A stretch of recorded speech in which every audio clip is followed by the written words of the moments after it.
Agora, quando Deus diz 2.300 tardes e manhãs, e o santuário será purificado, Daniel 8,14. Isto não é a forma comum de se falar. Então é tempo profético. Daniel 8,14. Quando Deus fala em Daniel 7,25, e o chifre pequeno magoará os santos do Altíssimo, cuidará em mudar os tempos e a lei, e perseguirá o povo de Deus por um tempo, tempos e metade de um tempo. Não é a forma comum de se falar.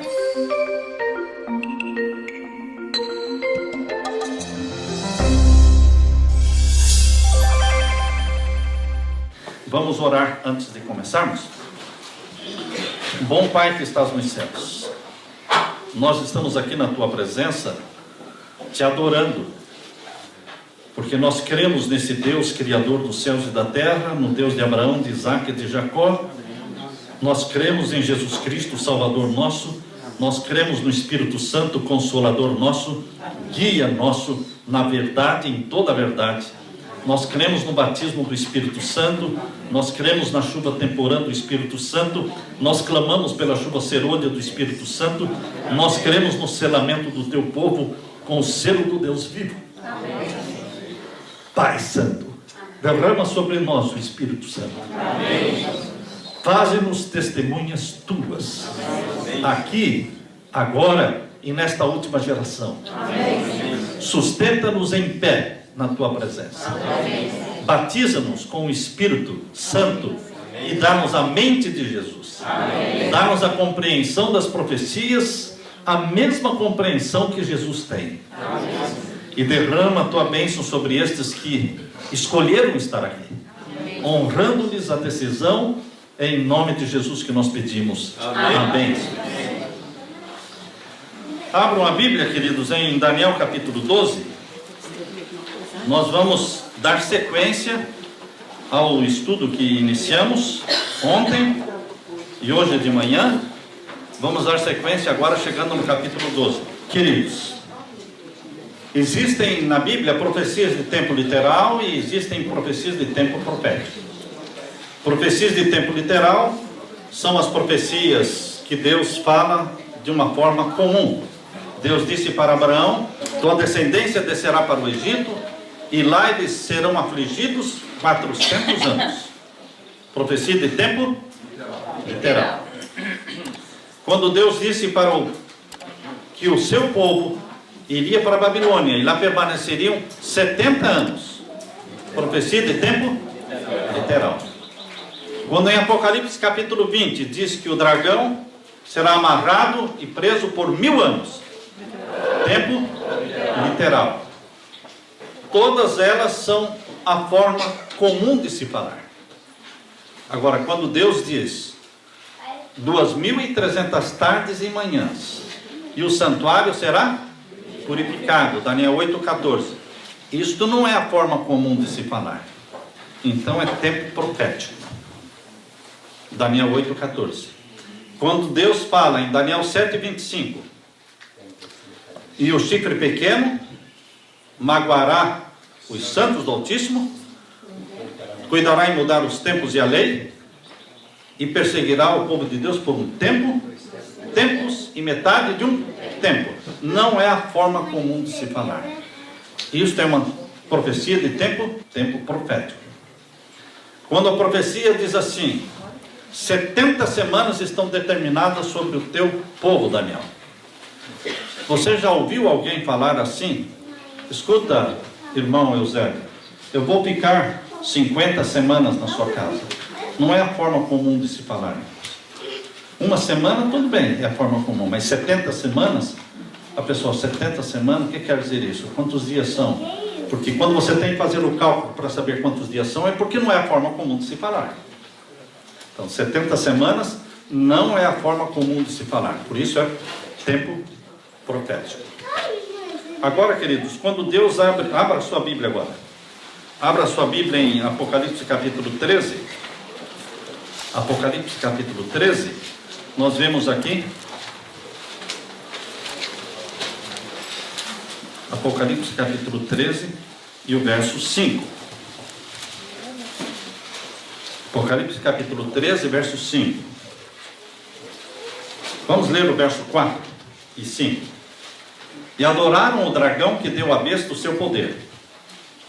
E adoraram a besta, dizendo: quem é semelhante à besta? Quem poderá batalhar contra ela? Quem pode ir contra o papado? Que poder ou que líder nesse mundo cometeria essa loucura de ir contra o papado? Quem pode batalhar contra o papado? Essa é a pergunta. Quem poderá batalhar contra ela? A besta que subiu do mar. Esse é o poder papal. É o rei do norte, lá do Daniel capítulo 11. Então agora no tempo do fim, haveria um poder mundial do papado. Porque aqui diz, no verso 4, e adoraram o dragão que deu à besta o seu poder, e adoraram a besta. Adoraram quem? Quantos adoraram? Todos os que habitam, aqui diz no verso 8, olha, verso 8, e adoraram-na todos os que habitam sobre a terra, esses cujos nomes não estão escritos no livro da vida do Cordeiro. Queridos, então, é um domínio mundial do papado. É exatamente o que está acontecendo agora. A convocação para o dia 14 de maio de 2020 é uma convocação mundial, e é um domínio mundial. Ele está demonstrando que ele é quem manda no mundo, e todos estão dizendo amém. É exatamente o que está aqui em Apocalipse 13. É uma profecia para o tempo do fim. Porque Apocalipse 13, o ponto alto, é a ferida mortal de 1798. E a recuperação da ferida mortal, que é de 1929 para cá. A ferida mortal começou a ser curada. Começou a ser curada em 1929, com o Tratado de Latrão. Quando o Vaticano voltou a ser o quê? Um Estado. Então percebam, queridos, que o contexto do capítulo 13 é o tempo do fim. Como é que nós vamos querer jogar o capítulo 13 para a Idade Média? É bom você entender isso, porque quando você chega no verso 5, a tendência nossa adventista é jogar o verso 5 só para a Idade Média. E as pessoas têm muita luta, muita dificuldade para entender que o capítulo 13, verso 5, está dentro do contexto todo do capítulo 13. Você não pode tirar um texto fora do contexto, a não ser que você esteja buscando criar um pretexto. Um texto fora do contexto é para criar pretexto. Você não pode ser desonesto com a Bíblia. Desonesto com a Bíblia é quando você tira um texto fora do contexto. Você está sendo desonesto com o autor. Ele não escreveu para aquela finalidade. Você pode usar um texto com uma aplicação dupla. Você pode usar um texto com aplicação duplo significado. Tudo bem. Isso não está errado. Mas você usar um texto só para uma aplicação secundária e desprezar a aplicação primária, isto não agrada a Deus. Porque existem textos na Bíblia que têm aplicação primária, que é aquela aplicação que está dentro do contexto. Existe a aplicação secundária, que é legítima, não é errada, mas não está dentro do contexto. Você usa aquele texto fora do contexto para fazer um sermão. Tem lindos sermões feitos com textos fora do contexto. São lindos sermões, muito bons. Um exemplo: o Vale dos Ossos Secos. Aquele texto lá de Ezequiel, do Vale dos Ossos Secos. Tem lindos sermões. Eu mesmo já fiz sermões tirando um texto fora do contexto. O contexto dizia respeito àquele tempo, ao povo de Israel. Mas nós aplicamos em sermões bem edificantes para os nossos dias. É legítimo. Agora você não pode esquecer a aplicação primária que está dentro do contexto. Tá certo? Então aqui é a mesma coisa. Se você diz que o capítulo 13, verso 5, aplica-se para a Idade Média, falei, tudo bem, mas é secundária a aplicação. Porque a aplicação primária é a que está dentro do contexto, que é o tempo do fim. Amém. Se você despreza a aplicação primária, então você está realmente fora daquilo que Deus revelou. Vamos ler o capítulo 13, verso 5. E foi dada uma boca para quem, irmãos? Para a besta. A besta que subiu do mar. Quem é a besta que subiu do mar? O papado. Eles não querem mais colocar como foco da profecia o papado. Eles tiram o foco do papado. Essa é a tendência moderna dentro do adventismo, irmãos. A igreja de Deus é esta? É esta. Vai ter uma outra igreja? Não vai ter, irmãos. Essa é a igreja, eu estou nela e vou morrer nela. E mesmo que me excluam, eu vou continuar frequentando e devolvendo os meus dízimos para esta igreja, irmãos. Mesmo que usem mal o dízimo, eu vou continuar devolvendo os meus dízimos para essa igreja. O pecado dos outros não justifica o meu, irmãos. Tem gente que fala, não vou devolver os dízimos porque está tudo errado, estão se desviando do caminho certo, então não vou devolver os meus dízimos. Você se perde junto com eles. Deixe que se percam sozinhos. Por que você tem que se perder com eles? Queridos, quando você coloca o dízimo na mão de alguém, você coloca uma batata quente na mão da pessoa. Uma batata quente. O que eu faço com isso agora? O que eu faço com isso agora? Deixe que eles administrem. Se administrarem mal, o problema é deles. Mas você querer administrar o teu dízimo, ficar com a batata quente na sua mão? Não. Não fique com a batata quente na sua mão. Não é seu. O dízimo não é seu, não é meu. O dízimo é de Deus. Passe para a igreja e que a igreja administre e responda diante de Deus por tudo que fizer. Mas, queridos, a igreja é essa. Amém. Quem ouve os meus sermões não sai da igreja. Amém. Quem ouve os sermões que estão lá, eles se tornam adventistas fiéis, vegetarianos fiéis, pregadores das 3 mensagens angélicas. E nós não estamos aqui para criticar A ou B, mas nós sabemos que a nossa igreja está morna, porque Laodiceia tem uma condição de mornidão. E você é convidado para ser membro dessa igreja, mas não morno. Morno é uma opção, irmãos. Mornidão é uma opção sua de ser. Deus o conclama, Deus o chama para você ser incendiado pelo Espírito Santo. Incendiado pelo Espírito Santo. Um Elias moderno.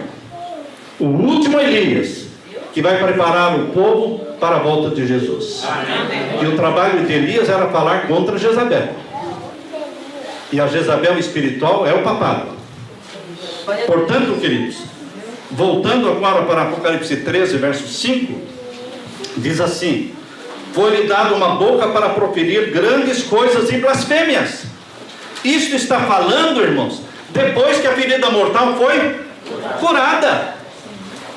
Aqui não está falando da Idade Média. Podemos aplicar para a Idade Média? Podemos, como aplicação secundária.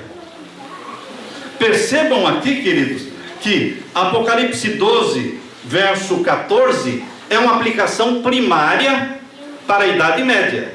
Apocalipse 12, verso 14. E foram dadas à mulher 2 asas de grande águia, para que voasse ao deserto, ao seu lugar onde é sustentada por um tempo, tempos, metade de um tempo.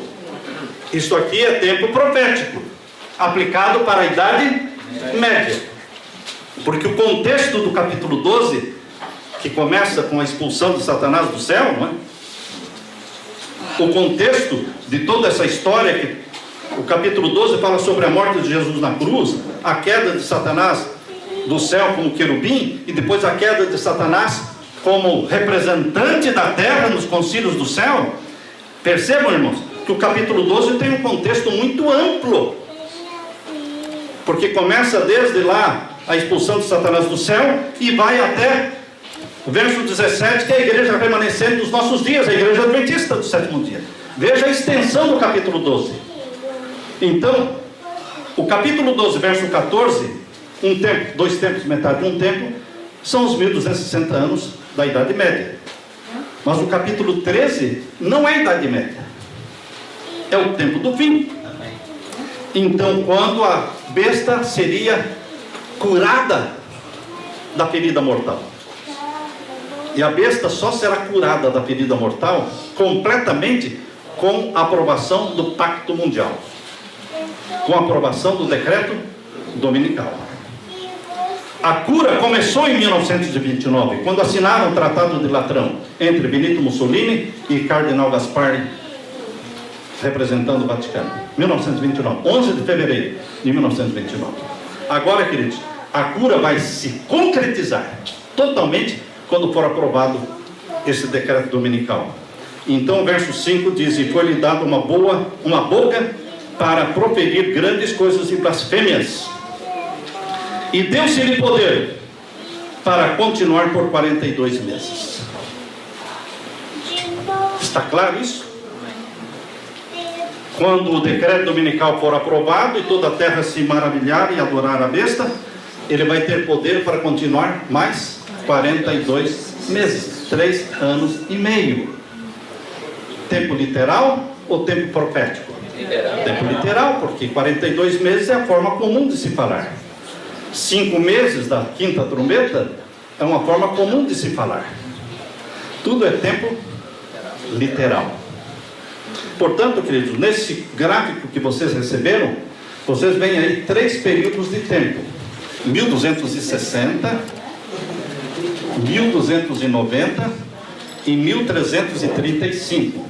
São 3 períodos de tempo literal. Os 1260 são os 42 meses de Apocalipse 13, verso 5, que é a última supremacia papal. No final desses 42 meses, 1260 dias, olhando para o gráfico, no final dos 1260 dias, o que vai acontecer? Está lá, queda papal. Daniel 11:45, que já lemos com vocês hoje, virá o seu fim, quando ele estabelecer o seu trono em Jerusalém, entre o mar grande e o monte santo e glorioso, virá o seu fim, e não haverá quem o socorra. Daniel 11:45, é o fim do papado, no final dos 42 meses. E mais o outro texto é Apocalipse 17:16, que diz lá que os 10 chifres que apoiaram a besta que subiu do mar se levantarão contra e a queimarão e comerão sua carne. É o fim do papado, abrindo espaço para Satanás personificando Cristo na terra. A queda papal abre espaço para Satanás andar na terra dizendo: eu sou o Cristo. Então, queridos, o próximo período de tempo, vamos voltar para Daniel capítulo 12. Daniel capítulo 12, o verso 11. Daniel capítulo 12. Agora vejam o contexto do capítulo 12 de Daniel, irmãos. Como nós dissemos ontem, capítulo 2 de Daniel me leva a 476, o capítulo 7 nos leva a 1798, o capítulo 8 de Daniel nos leva a 1844, e o capítulo 11 de Daniel nos leva ao tempo da abominação desoladora, o decreto dominical, que será instituído no meio do povo de Deus. O papado vai fincar o estandarte idolátrico romano. Naquele tempo, o estandarte idolátrico romano de Roma pagã era a bandeira com a figura da águia. Agora a bandeira papal é o domingo. Essa é a bandeira que mostra a autoridade papal, é o domingo. Ele vai fincar no meio da cristandade a santificação do primeiro dia da semana, assim como está na encíclica papal. Não está nada escondido, irmãos. Hoje está tudo às claras. Agora, no tempo do fim, as coisas não são feitas de forma secreta ou escondida. Não sei se vocês já viram aquele filme A Bela e a Fera. Vocês não assistiram, né? Ainda bem, né? Eu também não assisti. Mas vocês se lembram, esse filme, ele não é novo. Ele já foi lançado há décadas atrás. O mesmo filme. Só que, no passado, quando lançaram este filme, A Bela e a Fera, ou A Besta, A Bela e a Fera, esse é o título, né? A fera lá naquele filme antigo, não era o diabo, o bode, cabeça de bode, não é? Com um chifre. O Baphomet, é o Baphomet, a cabeça de bode com chifre. Esse é o Baphomet. Não era. Estava camuflado. Mas agora, esse filme novo, A Bela e a Fera, é o próprio. Agora não está nada oculto. Não está nada escondido. É uma mocinha bonitinha, linda, abraçando e se apaixonando pela fera, que é o próprio Satanás, o próprio Baphomet. Não está nada escondido. Agora, no tempo do fim, tudo está às claras. O Papa está colocando as cartas na mesa e falando: venham aqui para Roma e nós vamos fazer um pacto global. O mundo precisa de um líder mundial. No último vídeo que eu assisti da Rainha Elizabeth, agora, questão de uma semana, eu assisti o vídeo dela, onde ela diz: nós estamos trabalhando para implantar as leis da ecologia e para implantar um líder mundial. Não vai ser ela, não. Vai ser o Papa. Porque a igreja anglicana já se uniu ao Vaticano. A igreja luterana já se uniu. E todas as outras igrejas estão se unindo. Se unem através dos seus líderes. Os membros da igreja não querem que as suas igrejas se unam ao Vaticano. Mas os seus líderes, representando os milhões de membros, vão ao Vaticano e se reconciliam.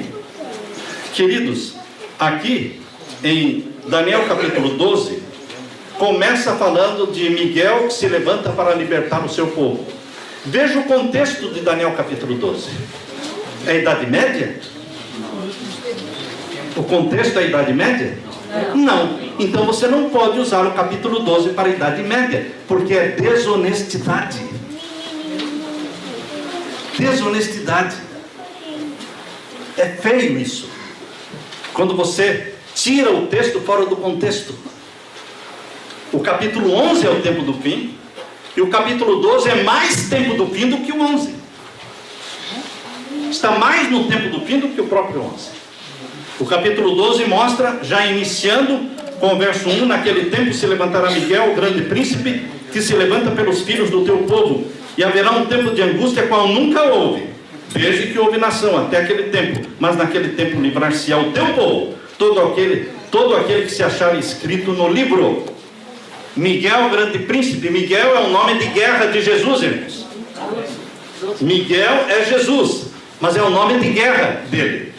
Ele vai se levantar para libertar o seu povo do decreto de morte, porque nesse tempo, depois que o decreto dominical for aprovado, começa um período de angústia qual nunca houve, e esse período de angústia se estende para além do fechamento da porta da graça. E depois do fechamento da porta da graça vem o decreto de morte. E este será um período de angústia muito grande. Mas Jesus se levanta para libertar o seu povo. Essa angústia qual nunca houve não é a Idade Média, irmãos. É o tempo do fim. É a mesma angústia de Mateus capítulo 24, irmãos. Aquela mesma angústia de Mateus capítulo 24, verso 21, 22. Uma angústia qual nunca houve, mas por amor dos escolhidos o tempo será abreviado. É a angústia do tempo do fim, não é a angústia da Idade Média. Só existe uma angústia qual nunca houve, não duas. E agora o verso 2, irmãos. Muitos dos que dormem no pó da terra ressuscitarão, uns para a vida eterna e outros para a vergonha e desprezo eterno. Essa é a ressurreição especial. Essa não é a ressurreição geral. A ressurreição geral que vai ocorrer na volta de Jesus, sim, nós cremos nisso. Na volta de Jesus, todos os justos mortos, todos os que morreram em Cristo, como diz 1 Tessalonicenses capítulo 4, verso 16.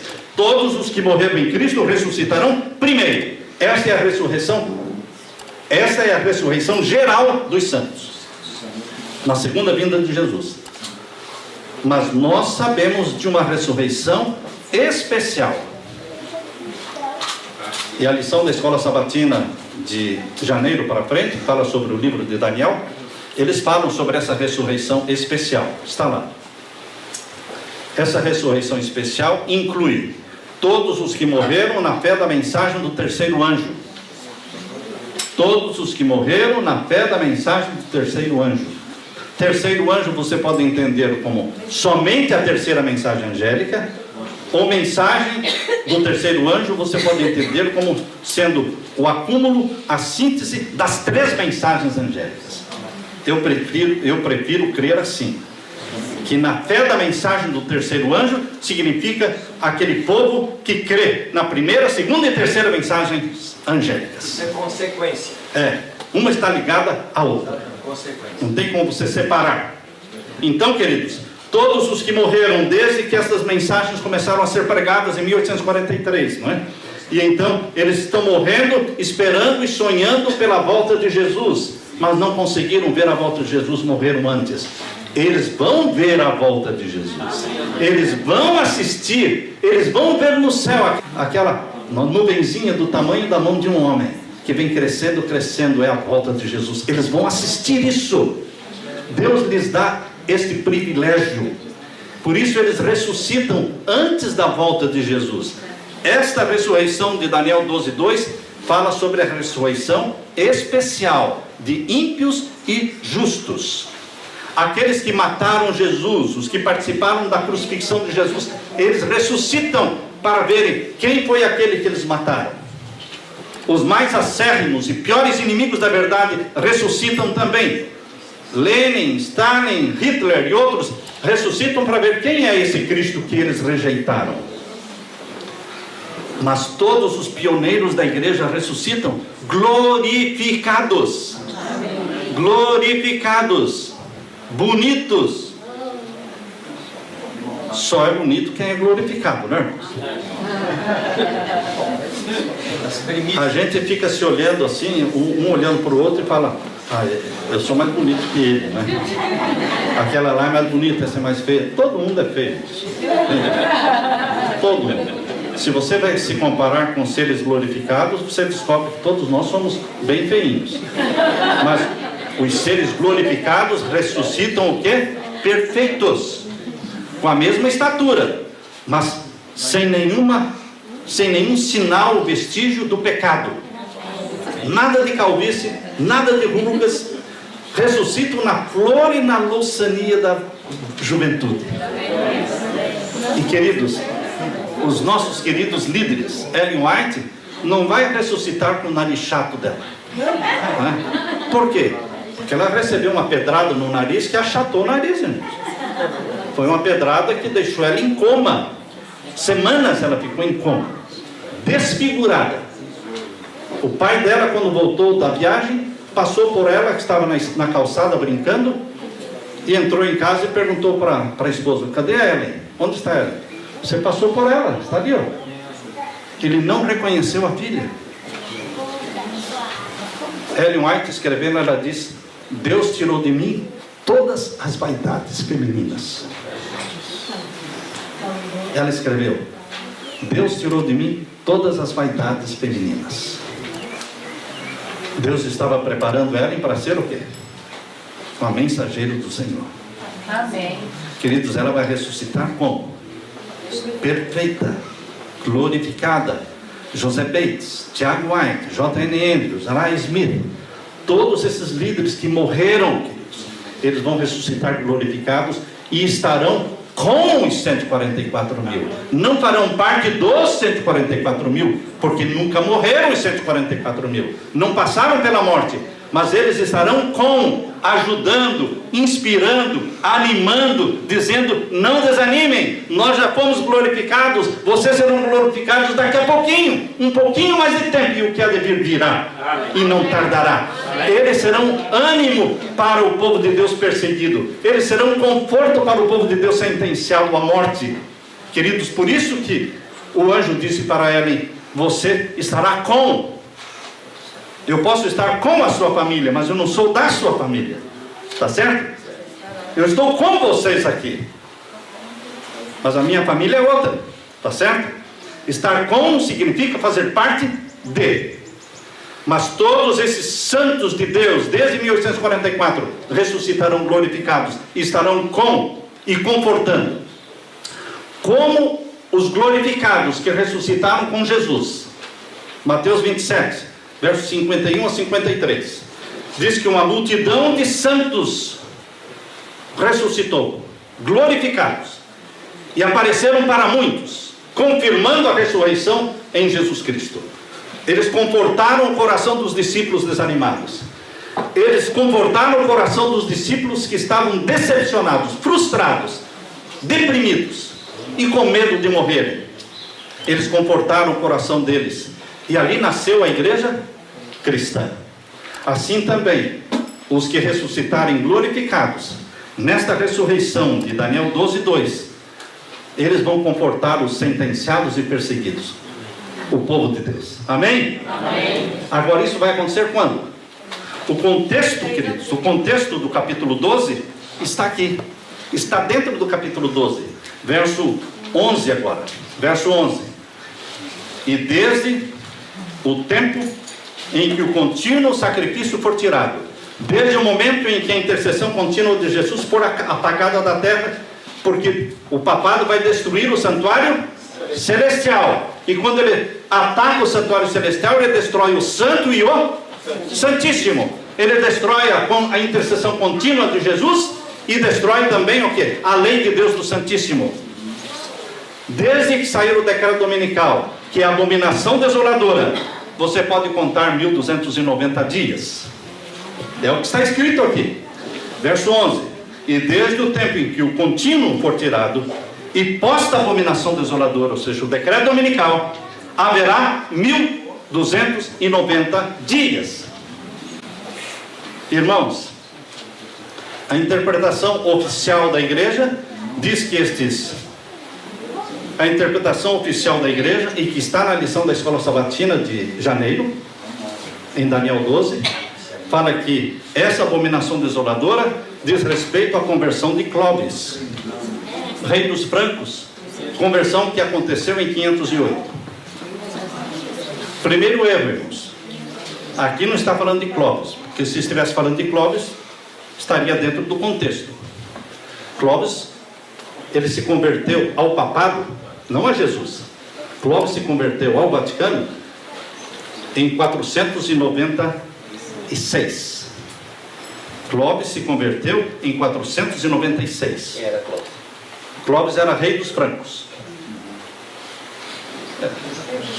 É tão importante que ninguém sabe quem é ele. Entendeu?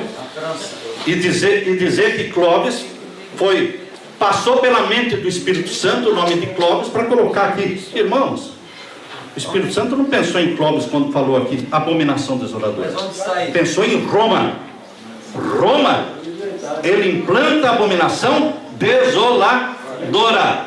Não é Clóvis, porque Jesus Cristo interpretou a abominação desoladora como sendo Roma cercando o povo de Deus em Jerusalém, e Ellen White interpreta a abominação desoladora como sendo Roma cercando o povo de Deus no tempo do fim, através do decreto dominical.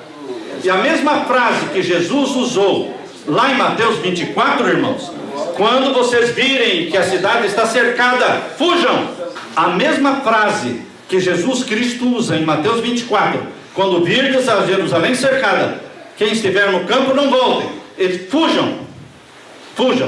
Essa mesma frase Ellen White usa quando sair do decreto dominical, fujam. É o mesmo contexto, lá com Roma pagã cercando o povo de Deus, e agora no tempo do fim, Roma papal.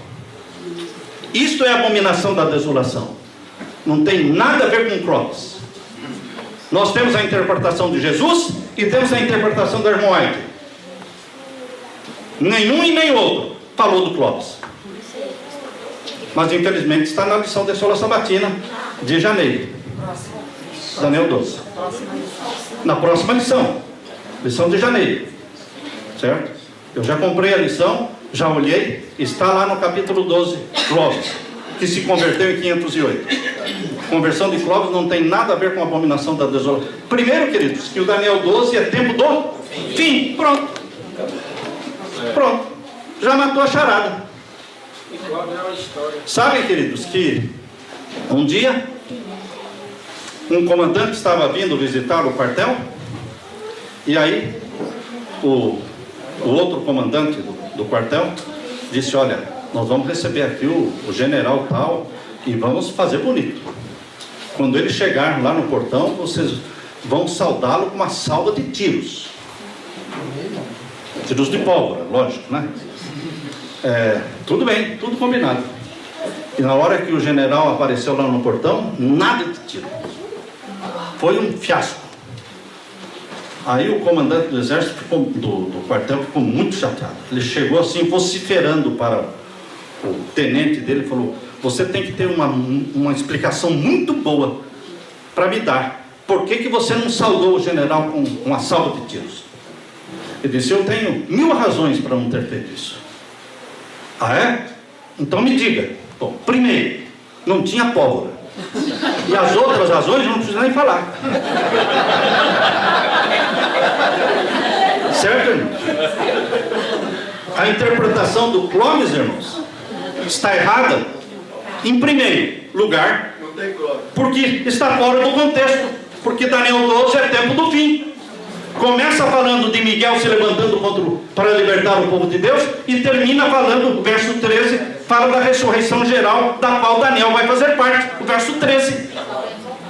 Capítulo 12 de Daniel, verso 13, é a ressurreição geral da qual Daniel fará parte. Está aqui, ó. Tu, porém, Daniel, vai até o fim, porque repousarás e estarás na tua sorte no fim dos dias. Qual é a sorte de Daniel no fim dos dias? A ressurreição geral. Irmãos, o contexto todo de Daniel 12 é o tempo do fim. Então, primeira razão porque a interpretação de Clóvis está errada é que está fora do contexto. Segunda razão, que Clóvis não se converteu em 508, como diz a lição, mas no comentário bíblico adventista, volume 4, comentário bíblico adventista, volume 4, página 836, diz que Clóvis se converteu em 496. Então os teólogos precisam se conversar antes de publicar. Entende? Eles deveriam se conversar. Escuta, o comentário bíblico adventista diz que ele se converteu em 496. Eu vou colocar aqui na lição da Escola Sabatina que ele se converteu em 508. Como é que fica? Porque as duas são publicações da igreja. Como é que é? Ou vocês mudam o comentário bíblico, ou eu mudo a lição. Porque as datas têm que bater. Como é que um diz que Clóvis se converteu ao Vaticano, à Igreja Católica, em 496, e o outro diz que ele se converteu em 508? Por que eles colocam 508? Eles pegam a data de 1798, diminui 1290. Quem é bom em matemática, não é? 1798 menos 1290 chega em quanto? Ele acrescentou 30. 1260. O povo não é bom na matemática, não? Precisa da calculadora? No Enem não pode entrar com calculadora, né? 1798 menos 1290 chega em quanto? 508. Mas o que aconteceu em 508? Nada. Mas eles transformaram o nada na conversão de Clóvis. Clóvis se converteu em 508, a fé católica. Então esta foi a abominação desoladora. Não faz sentido, irmãos. Primeiro que é uma data mentirosa, porque o próprio comentário bíblico diz que foi 496. E segundo que a conversão de Clóvis à fé católica não diz nada, não significa nada. A abominação desoladora é algo muito mais importante, irmãos. Tem a ver com o decreto dominical dos últimos dias. E quando for aprovado o decreto dominical, você conta 1290 dias, e então vem a ressurreição especial. Amém. Podem ver aí no gráfico, queridos, no final dos 1290 dias vem a ressurreição especial de Daniel 12, verso 2. Ellen White, no livro Grande Conflito, irmãos, no livro Grande Conflito, página 637. Grande Conflito, página 637. Lá ela fala que, lá ela menciona que a ressurreição especial é a união desses dois versos. Ela une os dois versos, Daniel 12:2 com Apocalipse 1:7. Eis que ele vem com as nuvens e todo olho o verá, e até mesmo aqueles que o traspassaram. Então ela pega esse verso de Apocalipse 1:7, junta com Daniel 12:2 e diz: essa é a ressurreição especial de santos e de ímpios. Os santos que ressuscitam glorificados para confortar a grande multidão dos salvos, e também os ímpios que ressuscitam do jeitinho que morreram, irmãos. Feios como morreram, violentos como morreram, eles ressuscitam para ver o Cristo que eles desprezaram, o Cristo que eles mataram. Esta é a ressurreição especial que ocorre no final dos 1290 dias. De onde você tirou isso? Está aqui, ó, no capítulo 12, está dentro do contexto. O verso 2 fala da ressurreição especial, e o verso 11 fala dos 1290 dias. Agora, queridos, o terceiro período de tempo está no verso 12. Bem-aventurado aquele que espera e chega até 1335 dias. 1335 dias são 45 dias a mais. 1290, ressurreição especial, 45 dias a mais. Vem então a bem-aventurada esperança. Todo aquele que ama Jesus Cristo, todo aquele que guarda a lei de Deus, os santos mandamentos de Deus, eles amam, eles esperam pelo momento em que a lei de Deus será exaltada, estampada no céu. Estão lá as duas tábuas de pedra, a mão de Deus abrindo as duas tábuas de pedra, e os ímpios terão que ler os 10 mandamentos, irmãos. Os santos leem os 10 mandamentos com alegria, os ímpios leem os 10 mandamentos com terror e tremor. E então em seguida uma voz se ouve no céu. Para os ímpios uma voz que eles não entendem, mas para os salvos eles conhecem a voz de Deus. E eles entendem a voz de Deus declarando o dia e a hora da volta de Jesus. Por isso, bem-aventurado aquele que chega até 1335 dias, porque eles verão a lei de Deus estampada no céu, e eles ouvirão a voz de Deus declarando o dia e a hora da volta de Jesus. Amém, irmãos? Amém. Louvado seja Deus por essa bendita esperança e pela revelação que Deus faz através da profecia. Amém. Que Deus derrame o Espírito Santo sobre você, meu irmão. Amém. Que você permaneça fiel e que você pregue essa mensagem. Creio ou não creio, ela acontecerá. Eu desafio alguém que diga que não vai acontecer isso. Vai acontecer, porque está na Bíblia, está no grande conflito. É a revelação de Deus. Essa é uma verdade presente. Que Deus te sustente nesta pregação e te sustente reavivado pelo Espírito Santo. Amém. Eu quero orar com vocês agora. Pai Santo, obrigado, Pai, porque o Senhor não nos deixa na ignorância, porque o Senhor não faz nada sem revelar os teus segredos aos seus servos. Pai eterno, obrigado porque estamos aqui reunidos num grupo selecionado. Não são todos que amam profecia, não é toda a igreja que valoriza as profecias, mas este grupo que aqui está investiu dinheiro, investiu tempo, fez sacrifício para estar aqui. Honra-lhes a fé, Pai querido. Recompensa-os pela prioridade que eles fizeram. Derrama o Espírito Santo sobre eles. Abre a nossa mente para que as tuas profecias sejam claras para a nossa mente. Que o Senhor nos ensine como entender a profecia, do jeito que Jesus a entende. Batiza-nos com o Espírito Santo. Faz-nos pregadores e arautos do Evangelho eterno. Em nome de Jesus pedimos. Amém, Senhor. Amém.